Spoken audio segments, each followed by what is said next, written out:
শেখ হাসিনা দিল্লিতে বসে যাই করুক না কেন কোনো লাভ হবে না। আওয়ামী লীগ কোথায়? আমি তো আওয়ামী লীগ দেখি না। অ্যাডভোকেট সুব্রত চৌধুরী, এই যে আসলে উস্কানিমূলক বক্তব্যের কথা আমরা বলছি, বিদেশের মাটিতে বসেও ফ্যাসিস্ট সরকার প্রধান, বিগত সরকার প্রধান যিনি ছিলেন, তিনি নানানভাবে উস্কানিমূলক বক্তব্য দিচ্ছেন। যদি আগামী নির্বাচনের আগে আওয়ামী লীগের মতন একটি সরকারকে আইনি প্রক্রিয়ায় নিষিদ্ধ করা সম্ভব না হয়, তবে নির্বাচন ঘিরে সংঘাতের আশঙ্কা বাড়বে কিনা?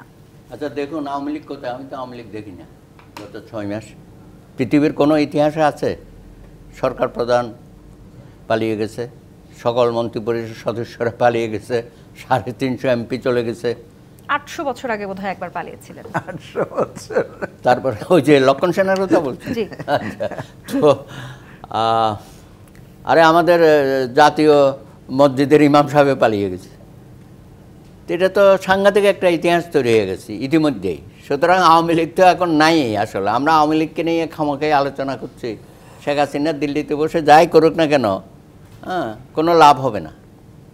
উনি হয়তো হিংসা প্রতিহিংসা যেটা সে করেছে সেটা আবার এই দেশের জনগণের উপর চালানোর চেষ্টা করবে, ফলে বিপরীত হবে। হিতে বিপরীত একটা কথা আছে না, তাই হবে। এবং তাই হয়েছে, কয়েকবার অ্যাটেম্প নিয়েছে, তারপরে তো বুলডোজার পর্যন্ত নেমে গেছে। এটা তো আমরা চাই নাই। তো আমি মনে করি যাই করি না কেন আমাদের এটা আইন আদালতের মাধ্যমেই হওয়া উচিত। এবং এটা যেহেতু এত অপরাধ হয়েছে, এবং আওয়ামী লীগের শুধু তো শেখ হাসিনা না, আওয়ামী লীগের তৃণমূল পর্যায়েরও অনেক নেতাকর্মী অসম্ভব রকমের মানে অত্যন্ত ঘৃণিত কাজগুলো তারা করেছে। সুতরাং এদের তো আগে বিচারটা হতে হবে। ব্যক্তি হাসিনা থেকে শুরু করে যারা করেছে, সেখানে খুব বেশি অগ্রগতি আমরা গত 6 মাসে দেখিনি। ইদানিং কি এটা ডেভিল হান্টের নামে হয়তো কিছুটা শুরু হয়েছে। এটা আরও আগে যাওয়া উচিত ছিল, যখন সবাই ডেভিলটা চলে গেছে। এবং চলে যাওয়ার ক্ষেত্রে হয়তো আমরা অনেকেই সাহায্য সহযোগিতা করেছি, তো খুবই দুঃখজনক। তো যাই হোক, মন্দের ভালো কাজটা শুরু হয়েছে। এবং কোনো আপনার এই এক্সিকিউটিভ অর্ডার দিয়ে কোনো দলকে নিষিদ্ধ করার ব্যাপারে আমারও ব্যক্তিগতভাবে আপত্তি আছে।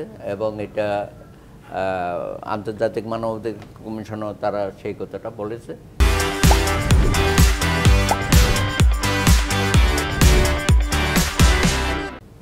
সেটাও দিন শেষে ভালো হয় না। কিন্তু আওয়ামী লীগকে যদি আমরা ঠিক এভাবে আইনি প্রক্রিয়ার মধ্য দিয়ে নিষিদ্ধ করতে না পারি, সেক্ষেত্রে আসলে আওয়ামী লীগের এটা হবে। এত অপরাধ করেছে তারা, ব্যক্তি হিসাবেও করেছে, সাংগঠনিকভাবেও করেছে। সুতরাং সেটা আমরা আইনি প্রক্রিয়ার মধ্যে যাই আমাদের, তাহলে তো সারা বিশ্বে তো এটা নিয়ে আর প্রশ্ন তুলবে না।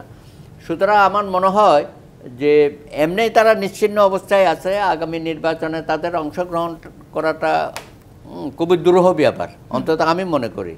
কেউ সাহসই করবে না যে আওয়ামী লীগের নাম নিয়ে কেউ নির্বাচনে অংশগ্রহণ করবে।